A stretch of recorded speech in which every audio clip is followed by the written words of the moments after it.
She is the most cheerful woman in this town, even though more than a dozen men have abandoned her. She still wears a bright smile every single day. She has never been married, and she has never had children of her own. Yet somehow, she mysteriously ended up with a daughter and became a mother. Her name is Nikoko. She's overweight and not exactly considered pretty, but she's warm-hearted and incredibly kind. Nikoko trusts people far too easily, so men often take advantage of her. And her first half of life was nothing short of a disaster. At 18, Nikoko met her first love at a bar, but only a few days into their romance, the man racked up a huge debt, and then suddenly disappeared. That debt, of course, landed squarely on Nikoko's shoulders. To pay it off, she worked around the clock, spending almost 10 years clearing it completely. At 28, she moved to another city. Nikoko got together with a waiter at a restaurant. The man claimed he was just a poor student, always finding excuses to ask Nikoko for money, and he spent it recklessly every single day. Once he drained her savings, he left her as well. At 30, Nikoko swore she would start over. She moved to a neighboring town, but before long, she fell for a man 10 years older than her. He had just gone through a divorce and was raising a child. Nikoko's kindness betrayed her again. She gave him everything she owned, only to discover he had secretly remarried his ex-wife. Feeling deceived and furious, Nikoko planned to confront him at his home, but when she saw a baby stroller at his doorstep, her anger softened. By then, Nikoko was already 33, and her heart was covered in scars. Nikoko found a job at a deli, and decided never to fall in love again. But then, she met another man who called himself a novelist. This time, he didn't seem to lie to her. They lived peacefully day by day, but he constantly asked Nikoko for money to buy books.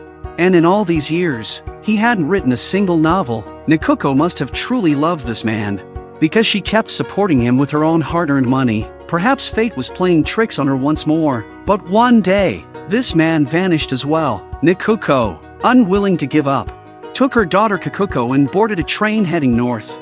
そしてとある港に着いた。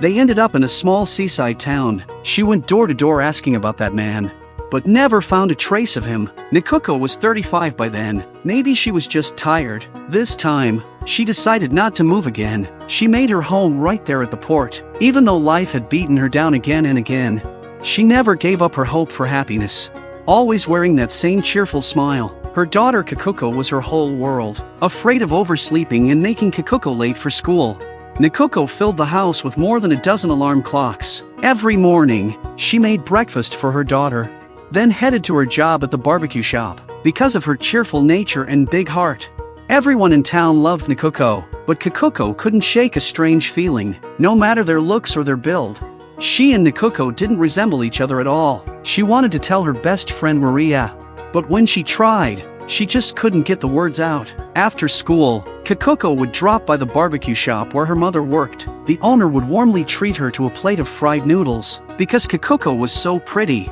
people always said Nikoko was lucky to have such a beautiful daughter. Every time Nikoko heard compliments about Kikuko, she proudly claimed her daughter's beauty came from her own genes. Kikuko had grown used to her mother's personality. Nikoko was always like that. Whenever someone praised her daughter, she would get so excited, because Kikuko truly was her everything. Even when Nikoko came home exhausted with no time to do laundry, she always washed Kikuko's clothes first. Seeing her mother snoring on the floor, Kikuko would feel a pang of pity. The only thing she could do was make Nikoko some spaghetti with meat sauce. Simple steps, quick to prepare. Every time Nikoko smelled that savory meat sauce, she would wake up instantly, take a bite, and beam with joy.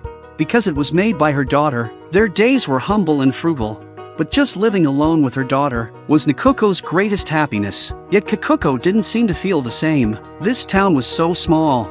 Everybody knew everybody, and Nikoko's messy past had already become an open secret. Whenever Kikuko went out with her mother, she couldn't help but feel embarrassed. And this time, on the bus, Kikuko happened to run into Ninomiya, the boy she liked. She instinctively put a little distance between herself and her mother, not because she disliked Nikoko, but because she was afraid her mother might do something overly friendly. Kikuko just wanted to make a good impression on Ninomiya. They got off the bus, They arrived at the aquarium Nikoko had always wanted to visit. To their surprise, the ticket clerk told them there were no other visitors today. Nikoko was thrilled. It meant she could have her daughter all to herself again. Nikoko spent the entire day at the aquarium, but her excitement made Kikuko feel embarrassed. She just couldn't figure out why her mother was always so cheerful and full of energy. Lately, girls' basketball had become very popular at school. Tall and slim Kikuko became an obvious pick for the team. Maria wanted to team up with her, but every time, the class president beat her to it, which really annoyed Maria. After school, Maria kept urging Kikuko, telling her that next time they split into teams, they absolutely had to be on the same side. But Kikuko simply said that as long as she could play basketball, she didn't care who her teammates were. Hearing that, Maria didn't look too happy, but she said nothing more. The next day, Maria went to find Kikuko again, inviting her to come over to her house the following day. Along with a few other girls from the basketball team, Kikuko instantly understood her plan. Maria wanted to isolate the class president. Kikuko was the kind of girl who hated causing trouble. She didn't like this at all, but she also didn't want to upset Maria. She suddenly found herself stuck in a dilemma when Nikoko heard about Kikuko's problem. She told her plainly, "If you don't want to go, then don't. Just make up an excuse and turn it down." Even though Nikoko could be scatterbrained at times, she had a clear sense of right and wrong, and she always managed to teach Kikuko lessons in her own unique way. In the end, Kikuko called Maria and politely refused her invitation, though she felt a little guilty inside. She also felt a huge weight lift off her shoulders. But afterward, Maria stopped walking home with Kikuko altogether, and even started badmouthing her to other classmates. Maria tried to divide the class into two sides, but her scheme didn't hurt the class president's position at all. The other students still preferred spending time with gentle, kind Kikuko. The local festival was lively that day. Kikuko ate snacks and took photos with her friends, having a wonderful time. When the group stopped on the bridge to admire the night view, they unexpectedly spotted Maria standing there all alone. Maybe she had been too overbearing, or maybe everyone thought she was manipulative. In the end, the whole class had isolated her. Maria looked especially lonely in that moment. Kikuko wanted to walk over and say something, but when she turned around, she ran right into her mother. Nikuko's boundless enthusiasm once again made Kikuko feel awkward, though luckily, her classmates were used to Nikuko's personality by now. That evening, Nikoko had a few extra drinks and chatted animatedly with a man selling barbecue. As if she was ready to fall in love again, Kikuko felt helpless about it, but she didn't try to stop her mother. As long as Nikoko could be happy, Kikuko didn't mind if she started dating someone. After that night, no one in class wanted to talk to Maria. Kikuko felt bad for her. Her kind heart finally led her to reach out to Maria, and the two of them became friends again. Maria was deeply touched and sincerely apologized to Kikuko. The school sports day was coming up soon. Nikoko prepared a lot of rice balls, including 2 extra large ones. This struck Kikuko as strange, but Nikoko just acted mysterious, looking unusually happy about something. That evening, Kikuko happened to overhear Nikoko on the phone, talking in secret for hours. Kikuko assumed her mother must have gotten a boyfriend, so she didn't ask further. On the day of the sports festival, Nikoko brought everyone from the barbecue shop to cheer for Kikuko. Right before the event started, Kikuko kept feeling like someone was secretly taking pictures of her. She thought it was probably just one of the barbecue shop staff, so she didn't think much of it. But not long after, a camera flash hit her again. When she turned around, she couldn't spot anyone taking pictures. During the lunch break, Nikoko opened the lunchbox, picked up 2 rice balls, then said she needed to go to the restroom. She quickly ran off after saying that. Something about Nikoko's behavior made Kikuko suspicious. She thought Nikoko must be giving those rice balls to her new boyfriend. The parent-child relay race began. Each student had to run with a family member. Nikoko, being Kikuko's only family, chose to participate. She was both excited and nervous, so much so that she false started several times. When the race officially began, Nikoko ran with everything she had. She poured every ounce of strength into it, wanting to win a good place for Kikuko. But in the end, her chubby body could only manage to finish dead last. Even so, her persistence and fighting spirit moved countless people in the crowd. After that event, Nikoko became even more well known around town. Kikuko thought that being too famous would only lead to people talking behind your back, but Nikoko didn't care at all. That evening, the shop owner treated everyone to beef, which was Kikuko's favorite food. She ate quite a lot, but later that night, she suddenly felt severe stomach pain. Kikuko thought, if the shop owner found out, he would surely blame himself. Thinking his beef wasn't fresh, he would feel terribly guilty, so Kikuko chose not to go to the hospital and simply endured it alone. Even when Nikoko asked, she pretended to be fine, but in the end, Kikuko couldn't hold out. She collapsed in pain. Nikoko was terrified. She rushed her to the hospital. Nikoko opened an envelope that seemed long untouched.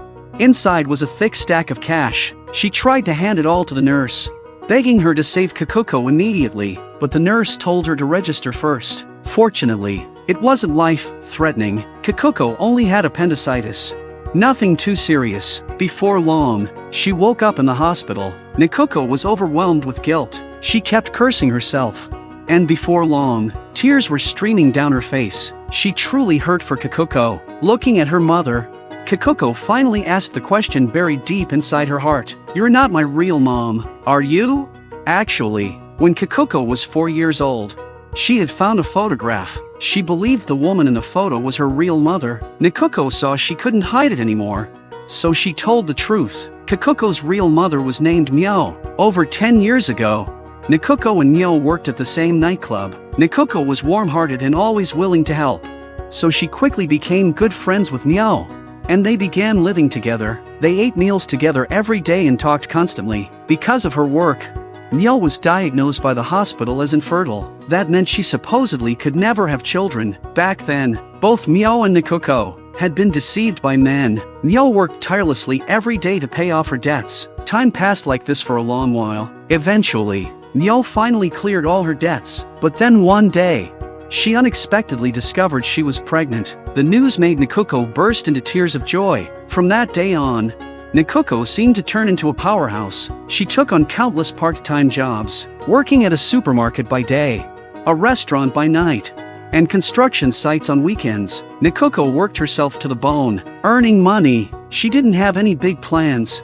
She just wanted Myo to have a better life. So Myo simply quit her job, resting peacefully at home to protect her pregnancy. 9 months later, Myo gave birth to a baby girl and named her Kikuko. But for some unknown reason, or perhaps because Myo had a painful secret, when Kikuko was 1 month old, Myo suddenly left. She left behind an envelope containing a letter and all her savings, entrusting Kikuko to Nikoko. From that day on, Nikoko treated Kikuko as her own daughter, raising her, caring for her every need. All the way to the present, learning the truth deeply moved Kikuko. She was incredibly grateful for Nikoko's years of devotion.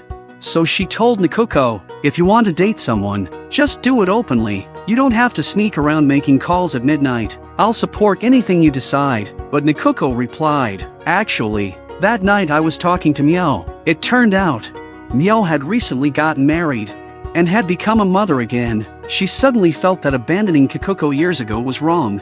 So she contacted Nikoko, hoping to take Kikuko back. At the school sports festival, the person secretly taking photos of Kikuko was Myo, and those rice balls Nikoko brought, they were meant for Myo. The child Nikoko had raised for over 10 years was about to leave her. Anyone would find that unbearable. Yet Nikoko kept speaking well of Myo in front of Kikuko, even saying, if you want to live with Myo, that's fine. As long as you're happy, that's all that matters. Seeing Nikoko in such pain, yet still caring about her feelings, made Kikuko's heart ache. So she told Nikoko directly, I don't want to end up fat and ugly like you, but the thing I love most is being with you. In that moment, memories flooded Nikoko's heart. She saw again the little Kikuko, just learning to speak, always sticking close to her. Back then, Kikuko's favorite words were, Mommy, I love you most of all. At that moment, Nikoko felt everything she'd done was worth it. Kikuko ultimately chose to stay with Nikoko, because in this world, she was her one and only mother. This story, set in a little fishing port town, has no grand or dramatic plot. Yet through simple, everyday life, it shows us, love is never bound by blood, but by the constant presence and care of someone who stays. Maybe love really is just that simple.